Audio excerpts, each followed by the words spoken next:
All right, hello and welcome to Between the Liars with Ryan, and I am joined by two very special guests today. We have Jobob and we have Chris. How's it going, guys? They nodded for those who are on our non-video audience. All right, let's start with Chris. Chris is from the Alt Left podcast. Chris, why don't you give us a little pitch about your background there and where they can find your show? Awesome. Yeah. Thanks for having us, man. Yeah. The Out Left podcast. We are a delightful little echo chamber.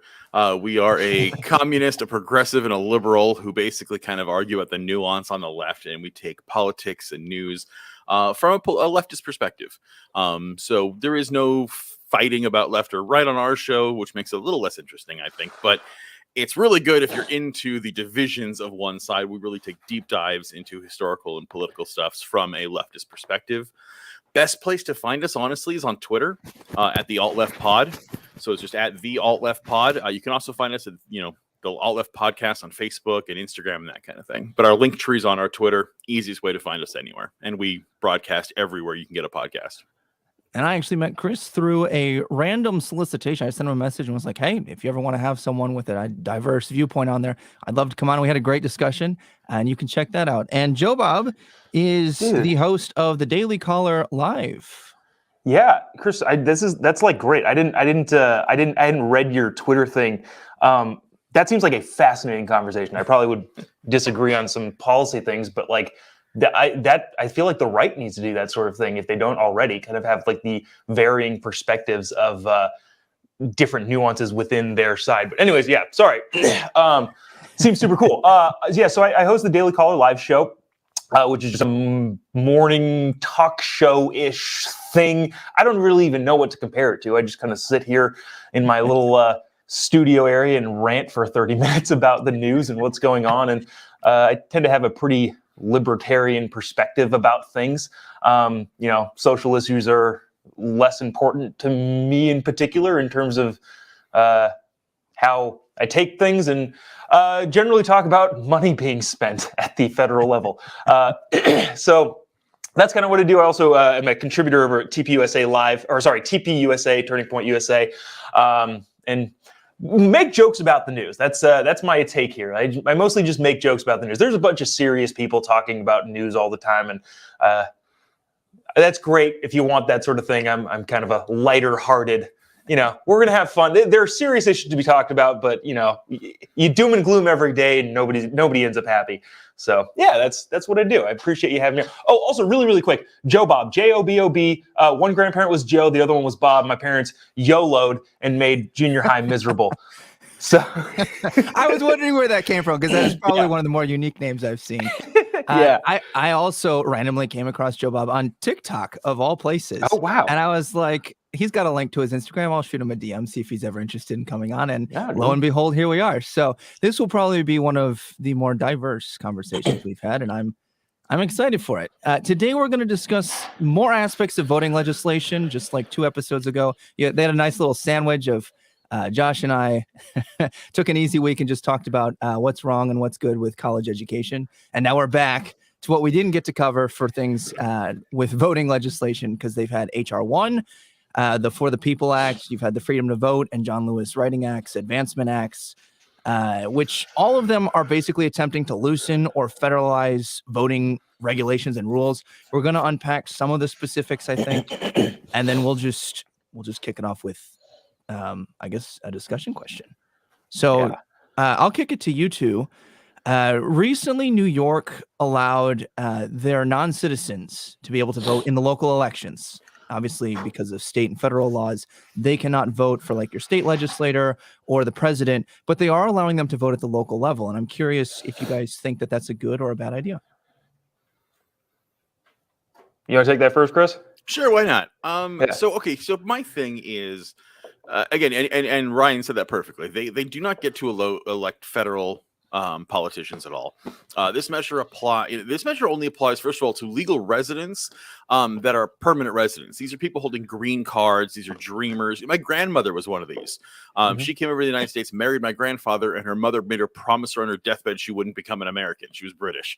And so she was a permanent resident alien, couldn't vote. She was a Republican, but could not vote. And that always drove her nuts, but she kept to it. And I think that's the kind of people this is aimed at. This is not for people fleeing into the city randomly to swing elections. These are people who live in New York, spend their lives there. They are citizens. And most importantly, they're taxpayers.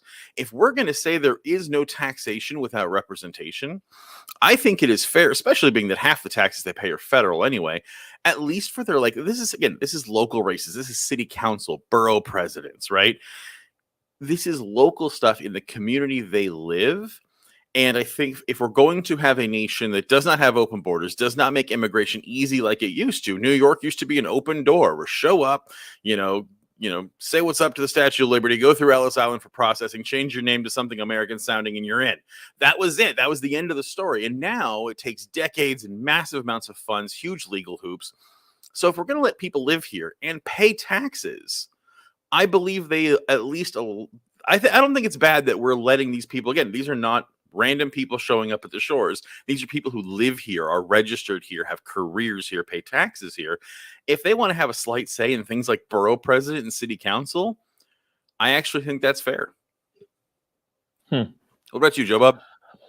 Dude, so I think this is like a good conversation because I feel like there is definitely common ground. From a 30,000 foot view, right? It's a slippery slope to me, letting people vote who aren't residents here. But to hit on a point that you brought up, which is a good point, I think the bigger problem is how freaking long it takes for people to become citizens. There's a guy I go to church with who's from Uganda, hardworking dude, fantastic family. He's the type of person we want as an American citizen. It took him 17 years to get his wife and kids from Uganda to the United States. Now, regardless of your political background and regardless of what he thinks, I probably disagree with him politically on things, but he is a hardworking contributor to society. And it took, again, 17 years to get his family here and become a citizen that can actually vote in our elections.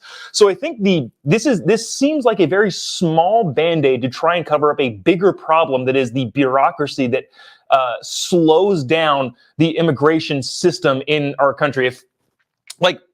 I personally, I don't think this is a great idea because of where it could lead and all that sort of stuff. I understand the reasoning behind it, but I think if we fix the bigger problem that is the jumbled up bureaucratic nonsense that is the immigration system, which I think we can all agree should be fixed, then this isn't even really an issue because it's just not relevant, because people that have come here and are contributing to society can vote because they're citizens now, and because we welcome people that are going to come and contribute to the society that we all are trying to better constantly.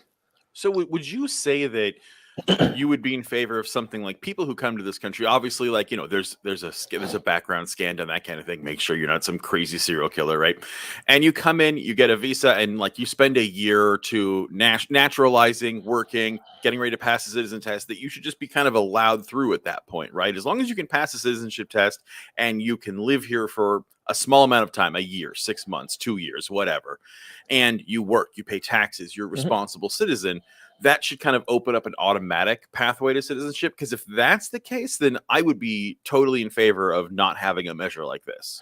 Yeah, well, if you're looking at it from now, there's obviously a lot of nuances into that pathway, like who gets in, how do they get in, do we stop other people, we can't let everybody in, so where do we draw the line? Those nuances aside, if somebody comes here in a legal route, and again, I would personally like to streamline that. But yeah, no, I would definitely agree. Come here, my dad's an immigrant, and I watched throughout my childhood him wrestle with the immigration system and finally be able to vote when I was in high school. He'd been here, since he was 6 or 7 years old. That's crazy. And again, regardless of the politics of people who are coming in to vote, if people are coming in the right and legal way, we're welcoming to them, and we always should be welcoming to them. And I don't think we should penalize people who are doing it the right way by making it 15, 20, 30 years before they can become citizens and vote. So in that respect, yeah, like if we streamline that process, let people who are going to come in and work hard and contribute to our society work towards citizenship. Yeah, this law seems unnecessary. Again, zoom out, the bigger picture seems to be, and I feels like we agree on this, that the federal government needs to freaking do something about the immigration system and solidify it in a way that makes sense and isn't so bogged down by nonsense. So does that mean you're... Sorry, go ahead, man. I was going to say, this is great because all three of us overlap on the idea that it needs to be reformed. Yeah. I agree with Jobob that I think that the principle of allowing people to vote who are not citizens and they don't have that stake becomes problematic and can potentially lead to issues down the road, especially if it's allowing them to vote at, let's say, in the future, state, federal levels. I also think that it takes way too long to allow people to become citizens. If we reform that, then I think, again, this bill becomes redundant. The big issue with this specific one that I have is that they only have to be there for 30 days. Yeah. So to me, I think that undercuts your point earlier, Chris, about, they're not just coming to, to just sway elections, because with that short of a period, I think we could see that. Are we? No, not at the moment. But I think that it's could residents for 30 days to vote in like that city council region, to be in that voting district. That's not the only requirement to apply for this, though. You have to have a permanent residency already. You can't just jump off a plane and 30 days be here. You have to already have a green card or be one of the dreamers. Like you already have to have they a are permanent required. residency. Okay, then that's okay. But if you want to like vote in District 7 or whatever, you have to have lived in District 7 for 30 days, like have a gas bill and that kind of thing. And I don't think people are just flooding to sway your city council election either. So, but what were you going to say earlier, Chris? I want to. Oh, I was just going to ask Jobob had a. I wasn't expecting this much agreement from the three of us, so I guess that kind of led me on to something like the Dreamers. We're talking about people who have come here in good faith. I find a lot of pushback on, again, the right is the one who holds back the Dreamers Act and stops Dreamers from being citizens. These are people who were born outside our borders, but have been here since they were in diapers and have spent their entire lives here. And again, these are people who have clean criminal records, people who are working, paying taxes, being responsible citizens. Why aren't we? I can't think of a better way. You can't. I don't. How do you have a more legitimate way of proving that you can exist in a society when you've spent your entire life there and kept your nose clean and done what you're supposed to do? Totally. Chris, I'm not sure which role you play with the progressive, the communist, and the liberal. Which one is it? I'm just curious. I'm the commie. I am as left as it gets, my friend. Mostly, actually, right now we're talking about the nuance, though. I have a couple right-wing beliefs, but mostly I'm very far left. I got you. Okay, I was just curious. In terms of, Daca is put into place a decade ago from the Obama administration, and it allows people who, like you say, are now labeled as dreamers. Trying to figure out what I want to tackle here. That again seems like a band-aid to a bigger problem. If you have everything legalized and you have everything streamlined, you don't have that Daca situation. One of my best friends, guy in my wedding, is a Daca kid. And again, watching him go through the process is absolutely insane. He's a contributor to society. He pays taxes. We don't really talk politics, so I don't really know where he stands on things. But a phenomenal dude who participates in the American experiment. That being said, it's my understanding, and if I remember correctly, this is 5 years ago, there was some legislation in the federal government in which the Trump administration had just pathway to citizenship for all the Daca people in return for higher border security, or quote unquote the wall. And if my memory serves me correct, I believe Pelosi shot it down. And this is now a political thing of it's easier to use Daca as a political weapon than to actually give them what they want. As far as if that's the compromise made at the federal level of okay, legalize all the Daca people, but also shore up the border and have a system that works, I'm inclined to be okay with that, just because we've gone, obviously this is a problem we don't want to have, but since we've kind of laxed everything the last, 30, 40 years, and we have this problem, if that's the compromise on the table, I'm inclined to accept that. Again, with the trade-off being, people that are here and contributing to society, paying taxes, all that, fine. Like, let them stay, but shut the thing down until we get some sort of regimented process that works. Does that answer your question, kind of? But I guess my question is, why does it need a pound of flesh? Like, why do we need a compromise? Why do we need a caveat to allow people who have spent their lives here, who are tax-paying, contributing members of society? Why are we saying, well, okay, we will grant you citizenship if we get blank? Like, why does there need to be a sale? Why can't we do both? I guess is my question mark, because pushing Daca forward to pathway for instant citizenship is a simple act of legislation. The Senate could pass it like that. It would be instantaneous. You could grant them citizenship, and we can also work on solving our border crisis. And I don't know why it always has to be one or the other. Well, because I think the left wants something and the right wants something, and in the same way that the left wouldn't just give the right money for a border wall, like they would probably not. The right wouldn't do the same for Daca because it's not their priority. But why don't they? Why doesn't the right want Daca? Because again, Daca sounds like the perfect compromise of left and right. Like this is a legal, great pathway to good citizens. This isn't a flood of people who aren't Americanized, who haven't assimilated into the culture. These are people who spent their lives here. Like, this seems like what the right should be dreaming about in terms of immigration. Chris, are you asking why is the federal government broken? That seems like a bigger question to me. Again, I don't think we're super far off. Sorry, quick little tangent. I think the polarized sides of the political aisle are so much more in agreement than obviously the media wants to give attention to, or some of your super extremes want to give attention to. But like, look, if we okay, Chris, I would ask you, if that was on the table of like, all right, let's figure out this border situation, and people use the term the wall, but let's just say border security as a whole, so we're not having 175,000 people come across a month like we've had for the last year. In return, we make a pathway to citizenship for Daca kids. If that were on the table, would you accept that? It would depend. Okay. And again, I think there's a lot of nuance. Again, and we could spend 6 hours going into that. Obviously, I know that's not what we're going for here. And the problem is in terms of border security. Well, what are we talking about? Because do I think that borders need to be regulated? Sure, that's fine. But border regulation, left or right, looks very different. Border regulation left is checkpoints and open access. With security checkpoints, whereas right, it's a wall and concentration camps. And by the way, I know you're going to catch me in this one. Yes, Obama built those concentration camps, but I don't consider Obama a leftist. Oh, interesting. Obama is just a right winger with a D slapped in front of his name. Obama deported more people than any president in U.S. history. A lot of things that are laid at the feet of Trump were things Obama did.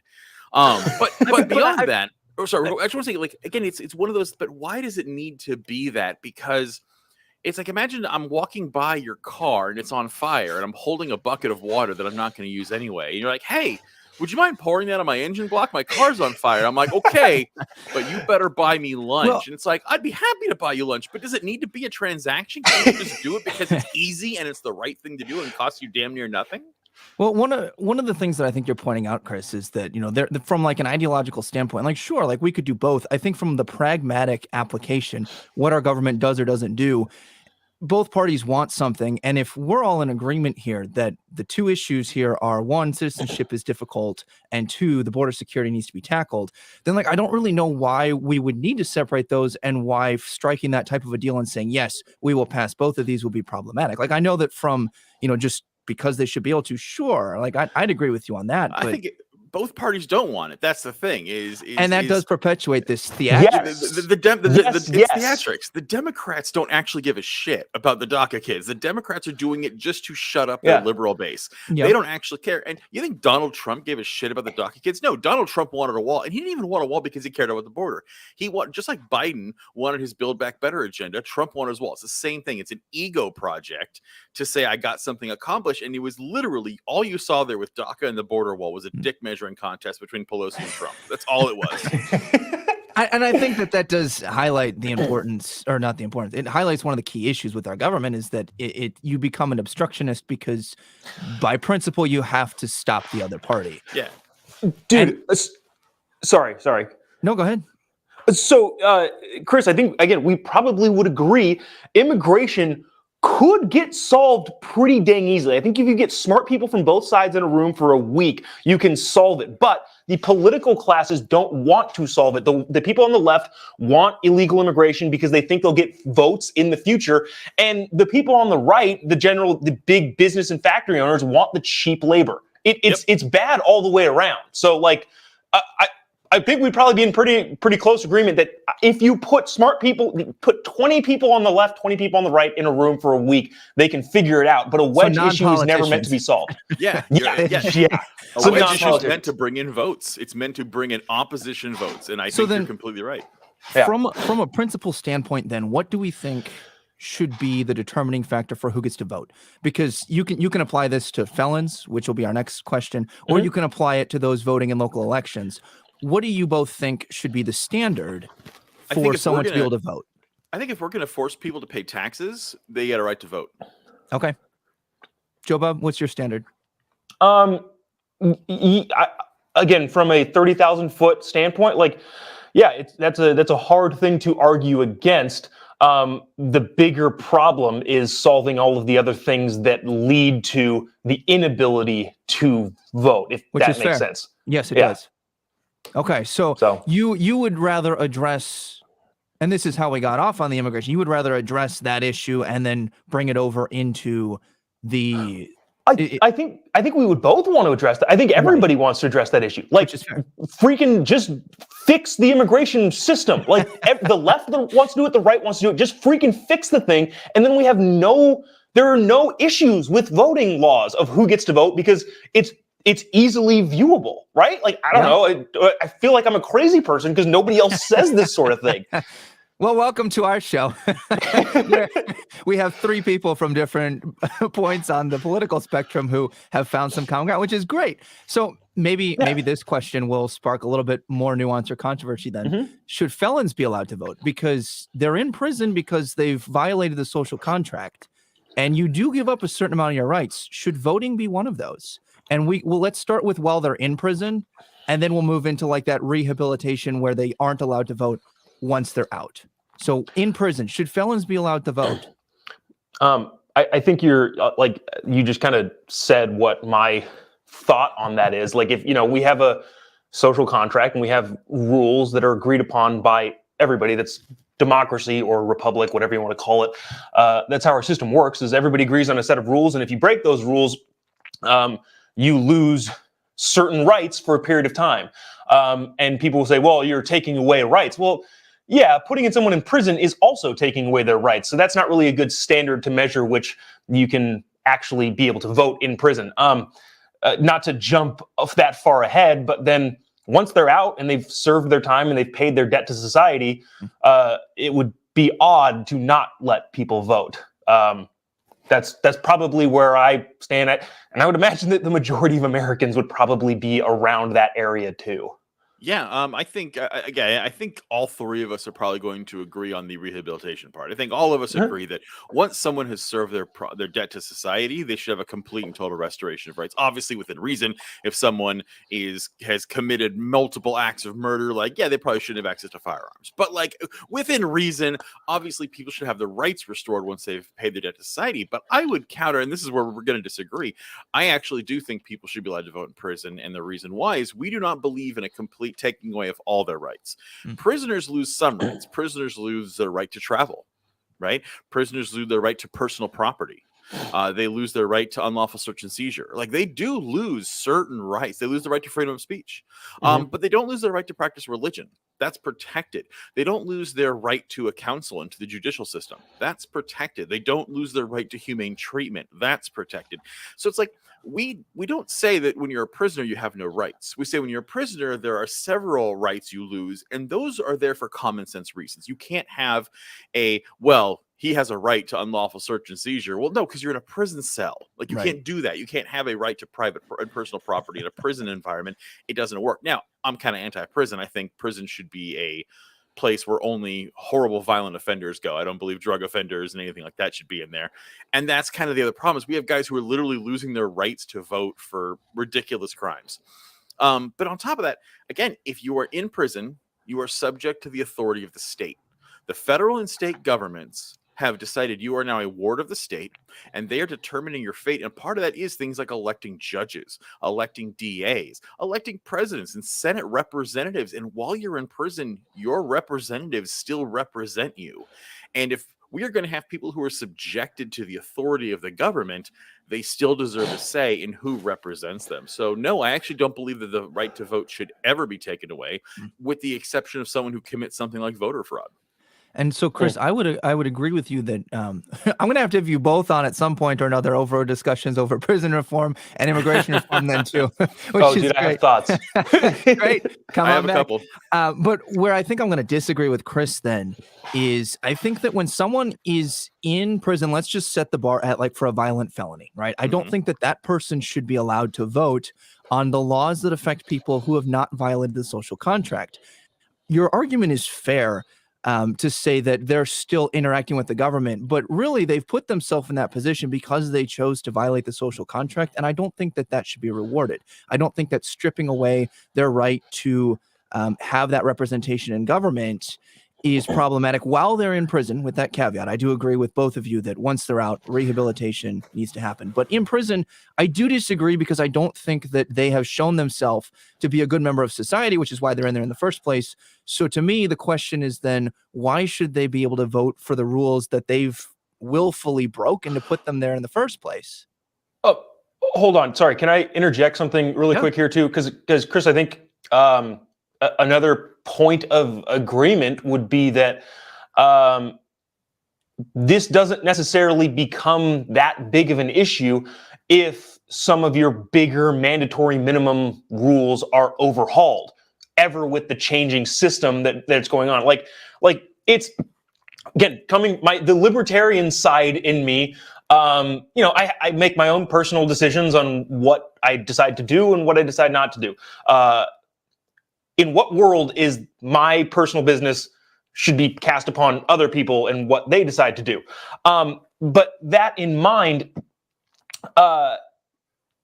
given the shifting acceptance of different things, especially on different state levels, and then combating that with federal laws that enforce mandatory minimums in states that don't want that in the first place, it would seem that the slow bureaucratic change that hasn't taken place in terms of prison reform would alleviate a lot of this argument again from a federal government gridlock, roadblocks, all that sort of stuff.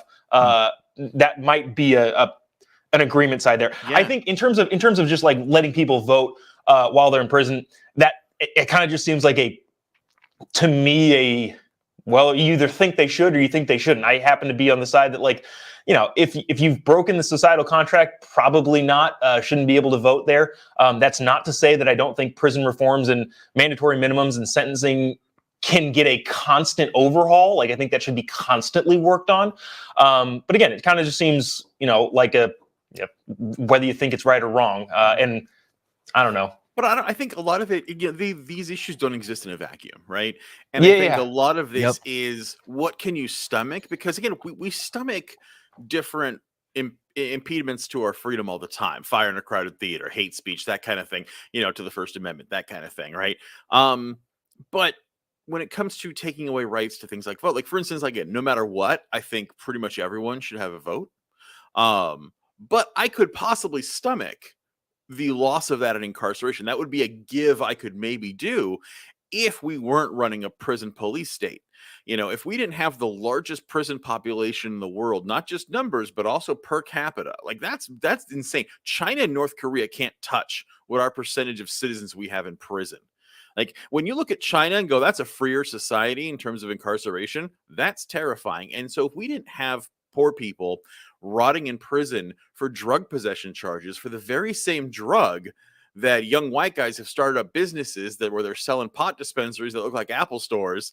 And it's like, that guy doesn't get to vote. And it's like, that's why I say it doesn't happen in a vacuum. It's like, okay, but just to say criminal, well, that if we're talking about someone who had a possession of a rock when they were 18 years old versus someone who went out and murdered people with an axe, that's a very different violation of the social contract. Mm-hmm. And so I could stomach that if it's like, if we're talking about violent criminals in prison, sure. If we're talking about people who made stupid decisions when they were 18 years old that didn't actually result in anyone's death or dismemberment or harm, no, I don't believe you should lose your civil rights over that. That comes back to then the whole like sentencing reform and all that sort of, which I think agree with you on. We would agree that it's a working system that needs to constantly be looked at and scrutinized. I would probably have to push back on the whole China thing in North Korea. I think not to say that our numbers aren't big, but first thing I would say is, we've agreed on a set of laws, and if we need more prisons to put those people who have decided to break that contract in there, I don't have a problem with that. And two, we have no idea how many people in China or North Korea are in prison. It's kind of like the coronavirus thing. We have no idea how many people actually died, because I don't believe any of the numbers that they put out. Self-report with an incentive. Yeah. I would agree. I think that Chris, I think you've noted a weakness and a problem within the system, and I can agree with you there that it exists. And like, if it creates an incentive to imprison more people, then that has a weakness. But at the same time, like you mentioned, it doesn't exist in a vacuum. I think that the answer would be that these people still, when they are in prison, they're repaying their debt to society. To me, part of that debt repayment would come from the stripping away of this right in particular while they're in prison, especially for violent things. But I can also agree with you, Chris, about how we need reform on a lot of these things. Like, I don't think that there is the same weight to all crimes, because there's not, which is why they're going to have different sentences, and they're going to have different repercussions depending on whether it's a felony or a misdemeanor, etc. Yeah, again, I think there's definitely some nuance we disagree on, but I think we agree on most of the major principles on that. Because most Americans agree on most things for the most part. Like, that's my big thing here. Like, nuance-wise, there's going to be disagreements, but like, we're not nearly as polarized as the media makes us believe. I think we're incredibly polarized on several things, and that's the things the media likes to highlight. Like, that's true. I think most Americans agree on. Jobob said it perfectly. Most Americans agree on most things. I think there are issues that we are incredibly divided on, but I absolutely, again, we have our news agencies are for profit, and so it's a dog and pony show, and it is entertainment more than anything. And so, they're not going to talk about the things we agree on. They're going to talk about things that divide us, and that's what creates views and likes and clicks and advertisement space. And they no longer have to contextualize it, because you get one person who of course you can bring me a person, you can bring me a Nazi who's going to give Chris and his podcast a bunch of hate online, right? Or or anybody. Oh, they do. Where of course you can find outliers, but if you actually sit down and have conversations, I really do think you guys hit it on the head that you're gonna have more overlap than most people initially believe. Go to check out their podcast for the disagreements that Chris and I did have. Absolutely. That was a good one. And we're going to kind of touch on that again, because as we see states passing laws over their individual way that they'd like to conduct their elections, you've got different arguments for what is and is not problematic. So we can talk about most recently, you've seen like Georgia has passed state voting laws, and Texas has had stuff on the table. To my knowledge, they haven't passed yet. But we kind of get into this idea of the states are suppressing votes has been the accusation, which is what led to the most recent bill that died on the Senate, which was trying to give the federal government control over state elections. So I'll just start broad. What do you guys think about the state voting laws versus federal voting laws, suppressing votes, going for voter security? What do you think? It would appear to me that, back up, zoom out. I think the only thing that matters in this country is that people believe the elections. Without people believing in the democracy that we have nothing. Now, and that's regardless who wins, obviously I have people who I would like to win, but regardless of who wins, the country would be more or less intact if people as a whole agree on the fact that the elections were fair and conducted fairly. In a country where nobody believes the elections, and this comes from both sides too. It's Hillary Clinton in 2016. I think a third of Democrats didn't believe Donald Trump's election, and then obviously you have the Trump thing going on with 2020 and still continuing. All that's to say is the only thing that actually matters is that people believe the elections, and that's where I tend to work back from. Of like, okay, well, if this happens, is that going to promote more belief in the election system, or is that going to decrease it? And so that's kind of where I start. I'm interested to hear, Chris, where you come from in terms of on the voting stuff that's going on. Well, I think I think your argument earlier for Daca actually really applies. Kind of like this, like you were saying earlier about the New York non-citizen voting, that it's a band-aid and we need to fix the system. Voting has only become more reliable as time goes on, right? As the numbers get bigger and the bureaucracy gets larger, the voting fraud only lessens as time goes on. And I think, sure, here's the thing: I'm not opposed to voter IDs. Just kind of like, okay, you want people to vote, but you want there to be an overhaul of the immigration system. That's the bigger issue. Well, instead of saying everyone needs a voter ID, how about we overhaul the voter ID system? Why don't we simply make having a government ID easy to obtain in terms of time, not background check, but that's what the government does behind the scenes anyway. Yeah, fix the DMV. Yeah, make it easy on the citizen and make it free. I mean, that's the thing, is it's not that ID costs a huge amount of money, but to a poor person it is an expense. I mean, I looked this up, that if depending on what state you live in, the combined cost of document fees, travel expenses, and waiting time range between $75 to $175. And to someone who's having trouble keeping their power bill on, that actually matters.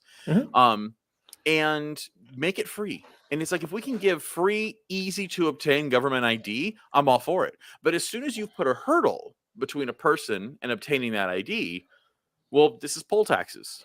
And sorry, continue. I just have a question. So at what point, what is no longer a hurdle? Because I think that's the thing where people have to draw a line, because is then driving a car to a polling place a hurdle? And if that's the case, then say the government orders Ubers for everybody, then is having the ability to order that Uber, quote unquote, a hurdle? Then you got to give some of that. And then if that's the case, like where do those, because there will always be quote unquote hurdles to doing anything, not just voting. So I guess I would wonder, where's the line when it comes to hurdles to vote, quote unquote hurdles to vote? There is, but that's why we allow things like absentee ballots. That's why soldiers who are stationed overseas get to vote absentee, because everyone can't make it in. There are people who are disabled who can't make it into a polling place. So it's like we already acknowledge that these hurdles exist and we work to counteract them. Hurdles to IDs exist. So yeah, let's fix the DMV and let's make getting identification free. Let's make obtaining your birth certificate free. It's a government document. It's right there. I shouldn't have to pay $30 for them to fax me a document they already have there, scanned and computerized. Especially when all of 50% of my income already goes to the government. Why the heck can't that be free? I'm with you on that. I'm paying for it already. I have already paid for this. My taxes have gone to these bureaucracies, have gone to the DMV and the records offices. So as a citizen, I'm sorry, I should have absolute free access to this because I've already paid. Yeah. Sorry, Ryan. Can I just really want to get one point in? In regards to voter fraud, with the absentee ballots thing, I don't know, Chris. Where do you live? California. Oh, okay, cool. So I'm in California also. Okay, I'm in LA. Oh, nice. I'm in Riverside County. Oh yeah, you're not far at all. Okay, yeah.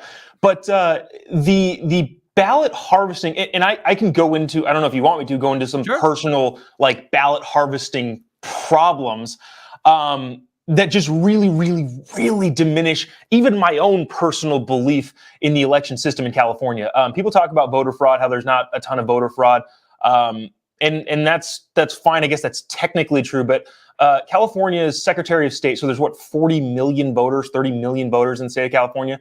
The Secretary of State's office has 2 people in the entire state dedicated to tracking down voter fraud, which to me seems crazy.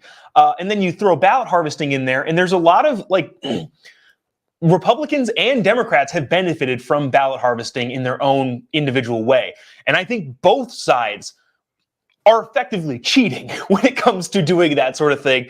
And I don't want either party doing that. And that's where it comes back down to if we don't trust the system that's set up, we have nothing. Regardless of who wins, that the trust in the system is the only thing that matters. And if we lose that trust, which I have in the state of California because of some of these like rules that you're allowed to do what?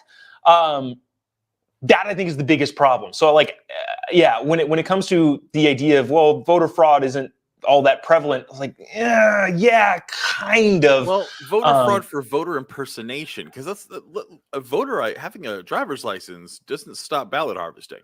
Mm-hmm. If we're talking about having picture ID, all that stops is voter impersonation. NYU Law did a huge study on this. Since 2000, there have been exactly 31, not even convictions, 31 credible allegations of voter impersonation. That's over 1 billion ballots. There's 31 allegations that have credibility.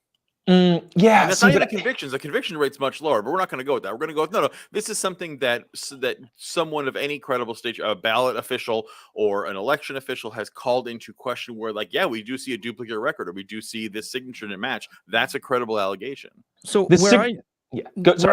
That's okay. So where I see the issue is that a lot of the Democratic Party and people are in favor of things like, let's say, ballot harvesting or just ballot pushes, which is where like right now anybody can request an absentee. But what they're trying to push for in a lot of these newer legislation attempts is we just want to en masse send out paper ballots that people can send in. And what they're doing, what becomes fallacious is they say, well, currently status quo, we don't have evidence of voter fraud. So therefore, we can change how secure the election is and assume that it will not go up. And like Georgia they've caught a lot of flack for answering legitimate concerns like what you mentioned, Chris, which was like, well, if you need a voter ID, not everybody can access one, which is true. And we also think that it's going to be true that you need that for security purposes. So like Georgia actually put in that law that they passed that they caught a lot of flack for. The state had to provide a voter ID for free to the citizens. And like, to me, I feel like that answers both. Right. And it answers both the issues of what is security and what is, accessibility. And it balances the two because we are trying to balance the two there. Go ahead, Jobob. They also said you can't bring your family water while they're waiting in line. Well, actually, that's not true. Very true. Well, the Washington Times or the Washington Post, rather, actually fact-checked that, gave it 4 Pinocchios, which is important. What you can't do is within 150 feet, the people who are running or the campaigns, they can't offer them a gift of any kind. And they expanded that to include water and food. What you can do is you can provide water while in lines. So as long as they're not within a certain distance and as long as it's not the campaigns providing it, that you can bring your own water if you want to.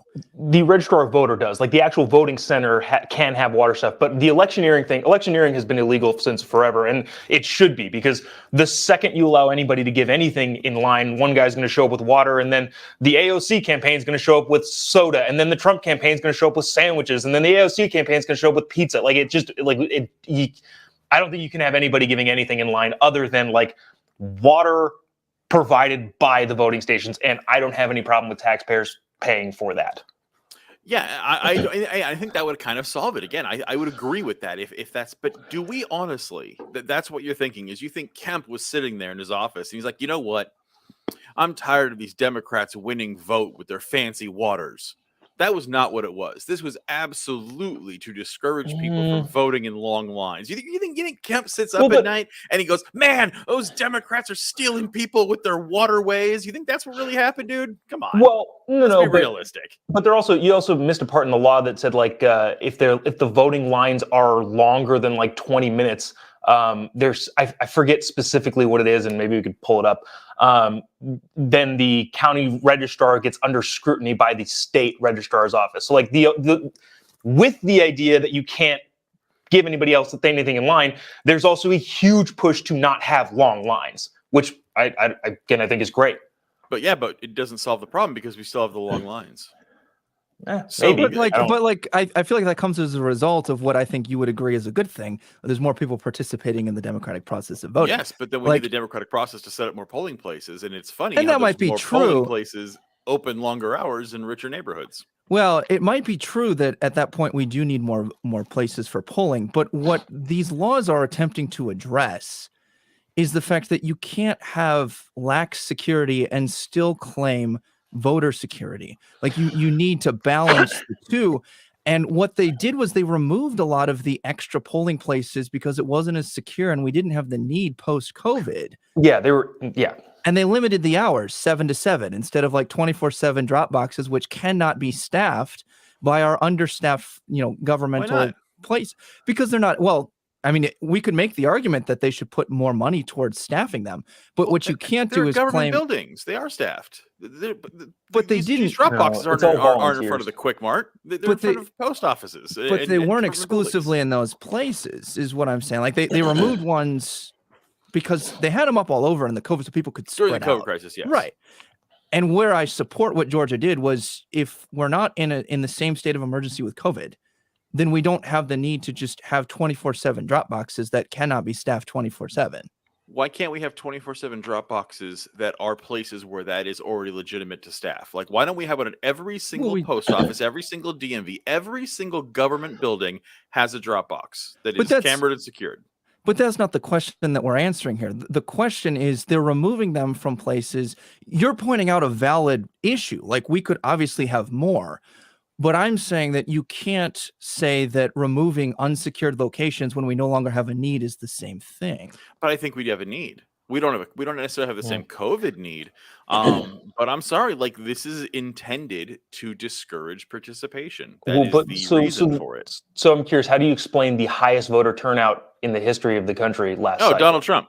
Donald Trump's angry tweets. Everyone got really butthurt about him, and that was literally that. Donald Trump is the reason why we have such a high election. Totally. And so, but then how is it? It's kind of difficult then to make the argument that it needs to be easier to vote, right? Why?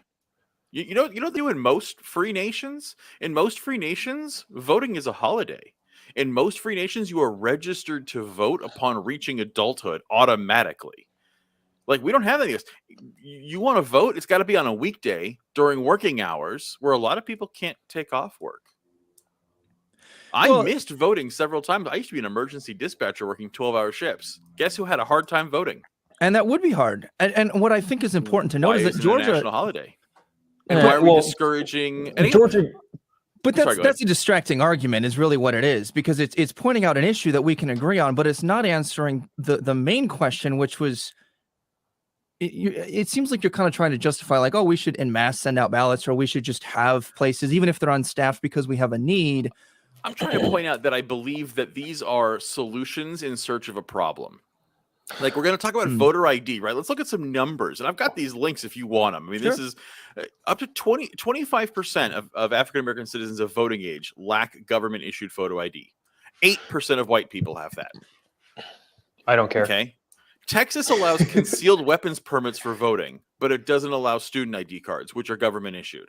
Yeah, but you have to remember, a government issue is not equal. If I'm going to get a concealed carry permit, I am fingerprinted and tracked by the government. If I go to school, that's not the same. So, like, what you're comparing is two different forms of ID and saying because they were issued by a government entity. And actually, they are. If you go to college, buddy, you are absolutely fingerprinted. Your ID has been verified by that university. Like, it goes by state, though. California, that might be true. Yeah. Texas, Tennessee, North Dakota, Kentucky, where I've attended school, that's not. Well, but then should Texas and Kentucky get their shit together? Like, that sounds like that's a bigger, kind of like the immigration thing. Like, then why aren't we fixing the problem rather than telling people they shouldn't vote? And what I'm pointing out is there's similarities here. Okay, if we are discouraging people who have longer working hours, people who are poorer, right? If we're discouraging something that that disproportionately affects African American people. North Carolina had their law that got taken out, where public assistance IDs and state employee ID cards, which you want to talk about a verified system, those are held mostly by black voters, and that was taken down because of that. They said you can't do that because those are valid IDs. And it's like, we know this. UCSD did a huge study showing that voter ID requirements, absolutely, they proved it with statistics, lessen turnout by people of color hugely. Hold on, but that's not because of their color. it's just a happenstance of how it works out. That's not nobody's Funny targeting how that anybody in works. race. Isn't it interesting how whenever the right wing, whenever again, I don't even say right wing, because libertarians typically want everyone to vote. Republicans, when the GOP puts through this stuff, isn't it funny how it always happens to be demographics that vote Democrat? But you're basing No. so the overarching assumption that photo ID or government issue ID in general disproportionately affects minorities is rooted in what is both incorrect and also a racist assumption to say that they have a harder time getting photo ID. It's not incorrect or racist. That's statistics. I don't. Well, but what you're effectively saying is us minorities are too dumb to get to get a free ID, which not at all.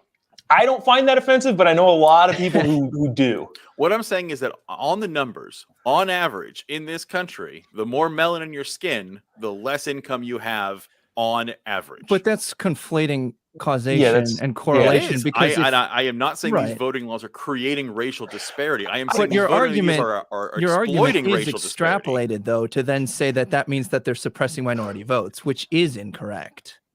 So you think that that's what it is? That because there was 31 allegations out of 1 billion votes, that's what it was? That they were just like, no, even if it maybe discredits certain races or it looks really bad, we just got to get to the bottom of this because I just believe in absolute freedom and joy and hugs and kisses. Well, that wasn't what I said at all. Motivated whatsoever. But what I said.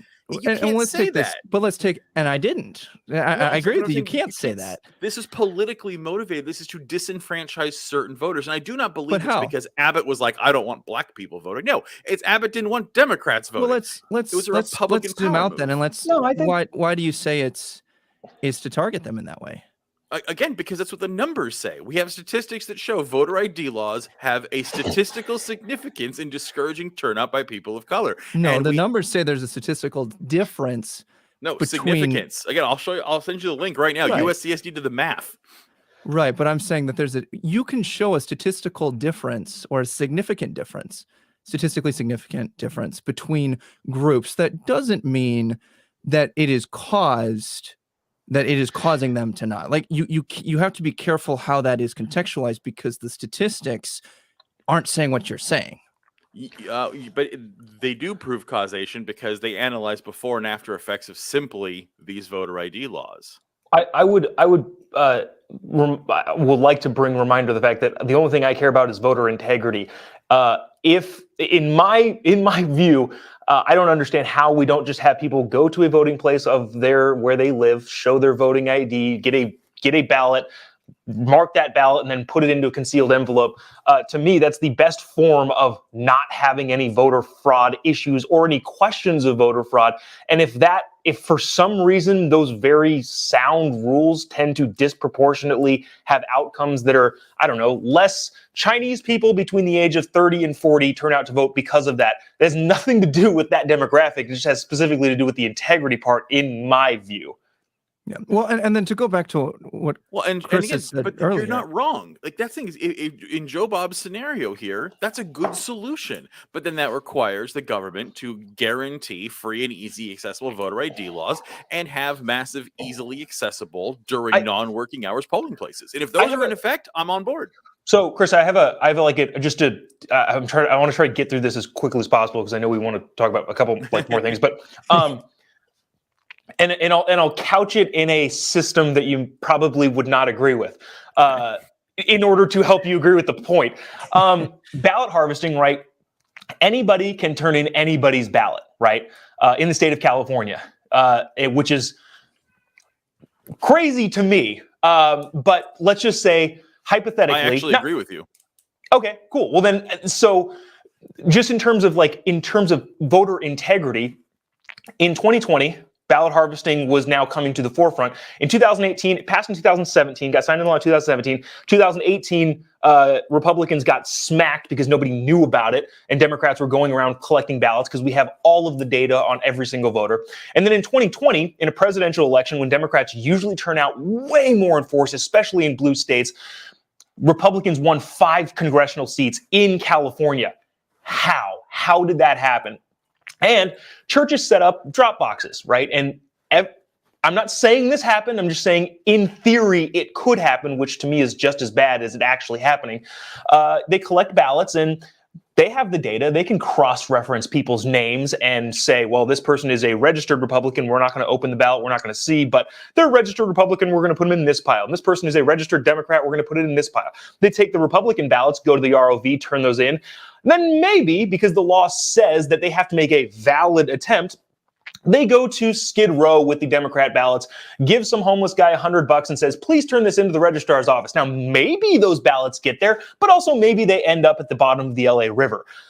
That is a scenario that can actually happen in the state of California. And whether or not it does is irrelevant. It's the fact that it could happen diminishes the value of the election system, which, back to the beginning point, is the only thing that I think actually matters. People have to believe in the system. And if there are conceivable cracks in a lot of different cases, that's a problem on both sides. I don't want Republicans doing that. I don't want Democrats doing that. I want independents. I don't want libertarians. I don't want anybody doing that because it diminishes the value of our integrity in our elections.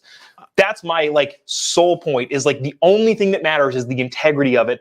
And just regardless of what the outcome is versus proportional races and ages and income levels, I don't care. We just have to believe in the system. Well, I mean, I think that was a whole lot of maybes and hypotheticals for someone who just lectured me on causational math. But if it can exist, it has to be ironclad. I can't sit here as a consultant in California running races in California and be thinking of ways to cheat legally. Yeah, but that's where you're going to be surprised that I do actually agree with you. I don't believe in ballot harvesting. Now here's the thing: is I think going necessarily to a polling place for disabled people and the ultra elderly, no. But then we can make accommodations for that. That small minority of people can be accommodated. But I agree, and we've been doing that. Yeah, but having a massive vote where anybody can turn in any ballot to anywhere is a problem. And it's actually not a problem. But I agree with you. There's an easily exploitable potential problem there. And I'm fine with it, which is why I think the greater system of make voting a national holiday, automatically register citizens to vote, and make voting ID free and easy to obtain. And if you do that, then I'm on board with your solution. I'm into it. That's great. Let's go to polling places that are secured, and let's make secured ballots where everyone can feel secure in the vote that they've cast. I have one question. If we're going to make, and this is just again a hypothetical, if we're going to make Election Day national holiday, which other national holiday are we willing to give up? Because one thing I'm so against is giving the federal freaking government employees another taxpayer funded day off. So President's Day. Okay.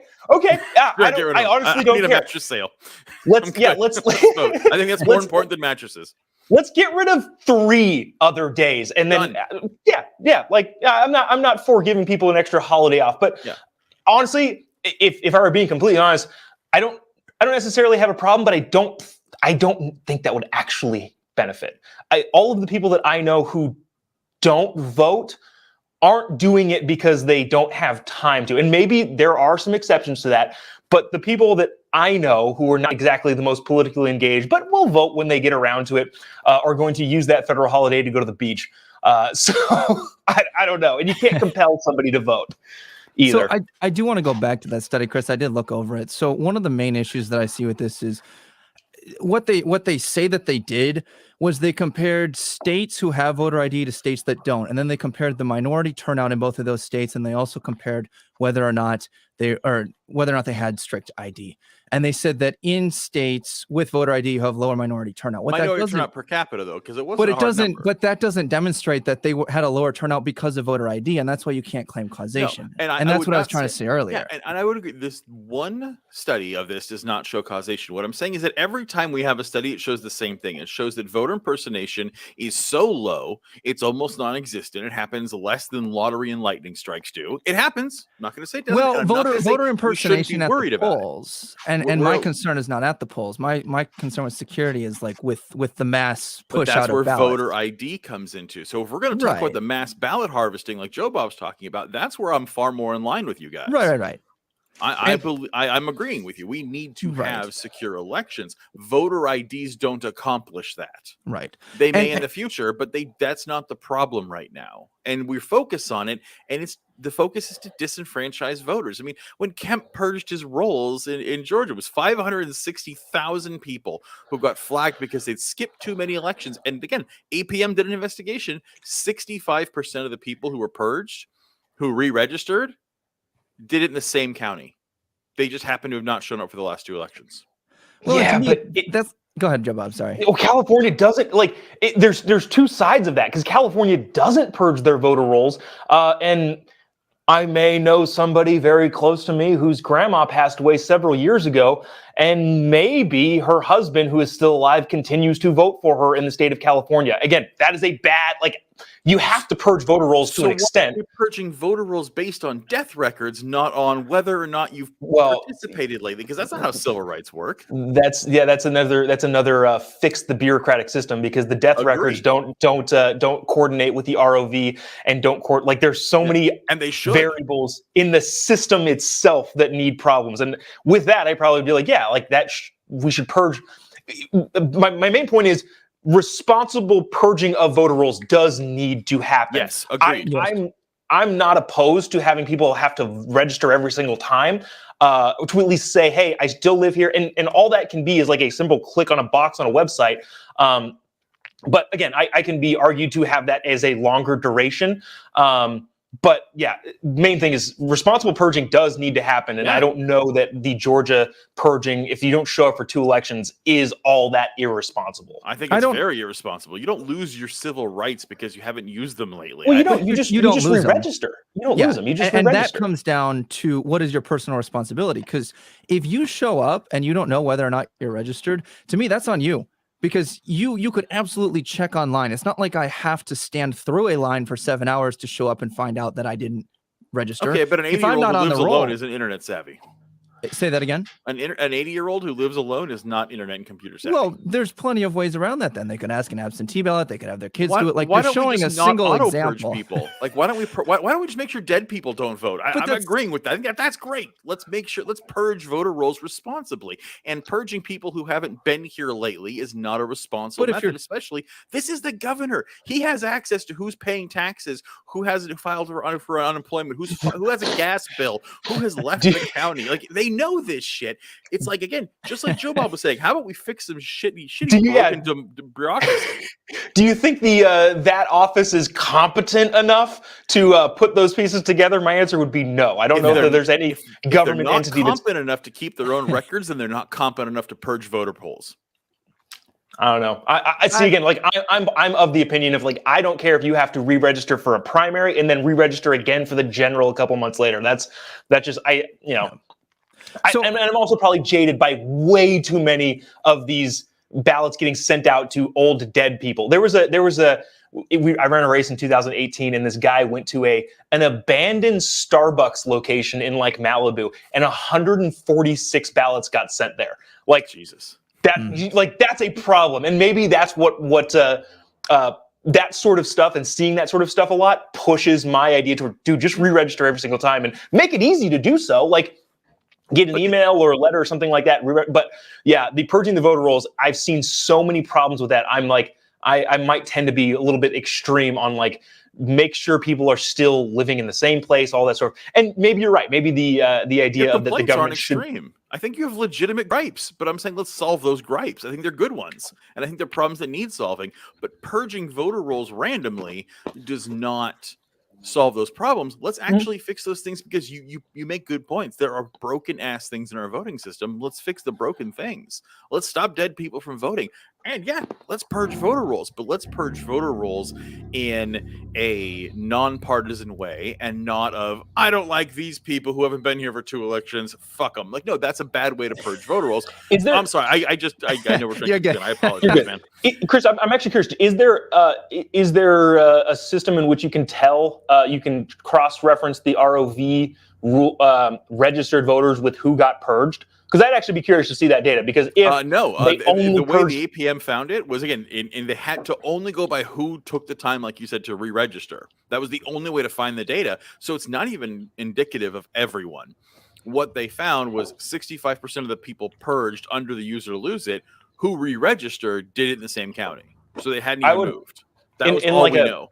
In a court of law, you got to prove somebody did do something, not prove it didn't happen. So I actually, if they did prove that, well, Kemp just purged Democrats, or like 90% of the people that he purged were Democrats, I'd be like, yeah, that is a freaking problem that I don't want to see happen. But until that's like nailed down, and I don't know that it can be.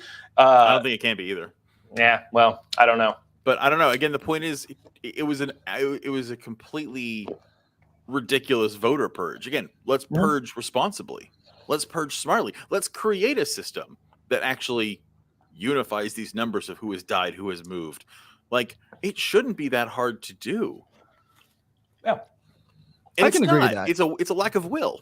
I think again what we need to be careful about is just saying that it is racially motivated or it is based off of party. I'm saying Brian Kemp is party motivated. That's the thing is like I don't trust these actors. It could be. You think Abbott and Kemp are really interested in the integrity of bipartisan votership? They're not, and you know they're not. And that's where I'm coming from. It's like, but you also have to remember realism. It wasn't Abbott and Kemp who's it was. You think it was Nancy Pelosi is interested in fairness? No. Well, I don't think that on an individual level, they probably don't. But here's the thing, though. It was passed by the Georgia Senate.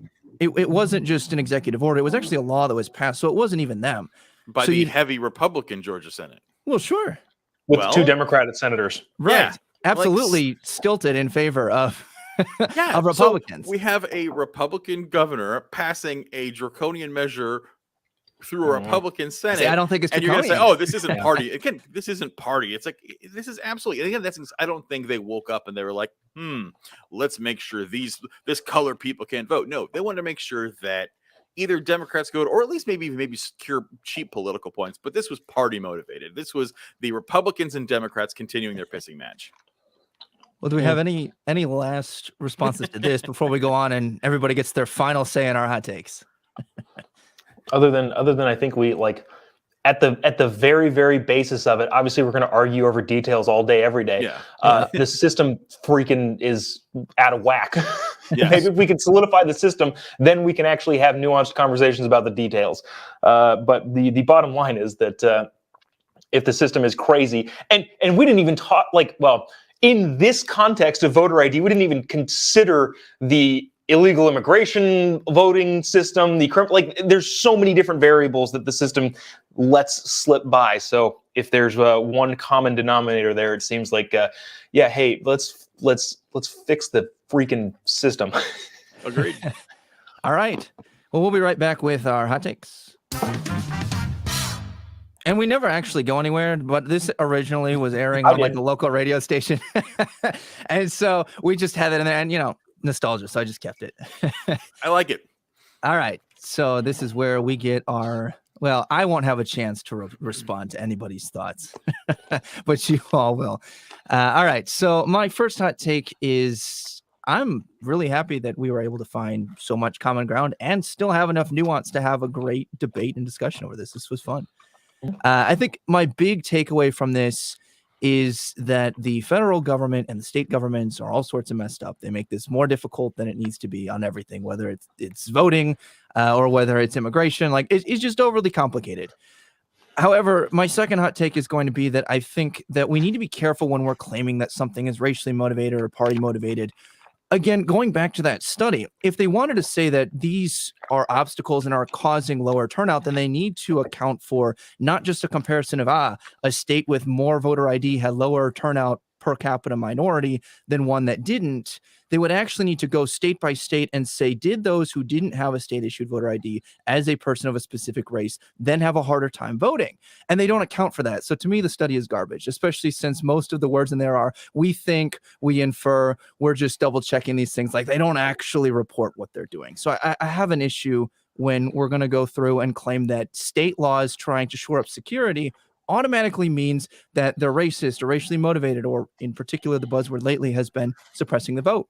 Lines are not suppressing the vote. I agree with Chris that we can have more slots up.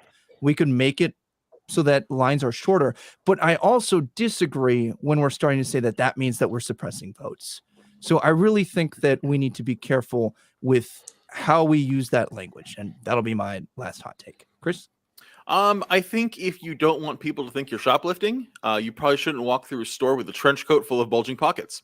And I think if you don't want people to think you have racially motivated draconian voting laws, then you should ensure that they're not affecting people on a racial bias, or at least those numbers can't be conflated. And you're right, 100%. It does not automatically ensure anything. What I find are unreliable actors creating things that maybe coalesce, but it's very suspicious. And if you're an elected official overseeing elections, it's your job to not look suspicious. And both sides of that includes ballot farming, and that also includes these voter ID laws. And I think the onus is on the representative to make sure they look clean while doing it. And it doesn't take a whole lot of steps to ensure that you can't conflate racism with this, because voting in America is historically incredibly race motivated. We've only had non-racialized elections for less than a century. So that wound is still fresh. And I think the onus is on elected representatives to make sure they vote, and we'll make sure their voting laws represent everybody, and they can show that this is clean rather than just having us hope. And I think this is all a system of a bad two-party system that neither party actually cares about the American voter. Yeah. Is this my turn? Do I do a hot take? Is my take currently warm? It has to be hot. I see. So, I think I would agree. There are definitely different things that we can do to overhaul the election. As far as race goes, I'm of the mind I wish Americans would just stop talking about race to a large extent. Obviously not, it's never going to be muted entirely, but just because something has a different outcome, I don't think means that it was intended that way.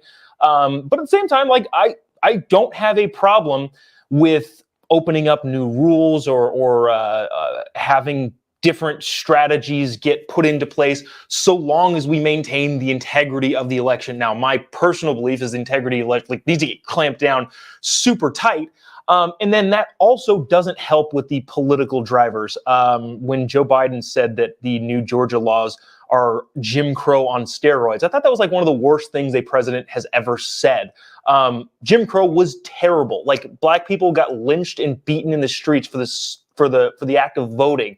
And to say that having a voter ID is like that, but way worse, isn't going to help the conversation that may actually need to be had. And so from a political standpoint, I think we've got some bigger fish to fry. And ultimately what it comes down to is we need to have faith in the elections. And if we don't, we are freaking screwed. And this is a both sides issue. And unfortunately, for the next foreseeable future, it would appear that whoever loses is going to claim that the election was unfair, which is not a good place to be as a country. So that is why I'm advocating for as clamped down integrity voting laws as humanly possible.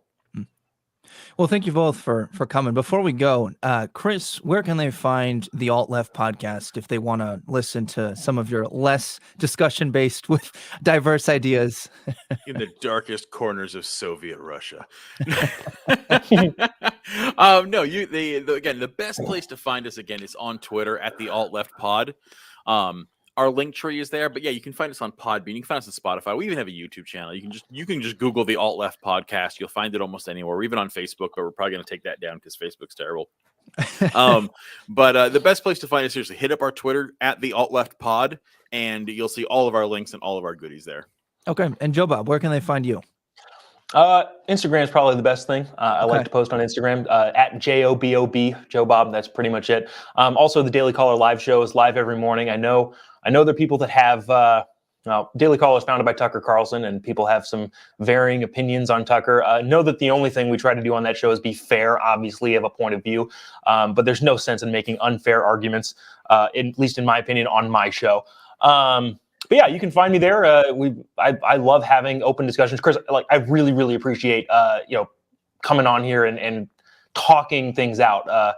There are so many instances where I'm put in positions in front of people that vehemently disagree, and the first thing they say is, "Well, you're a white supremacist. I'm like, okay, I'm a brown white supremacist. Great. Now we have there's where do we go from there? Because you've gone to 100 and now we can't talk. So I really, really appreciate coming on.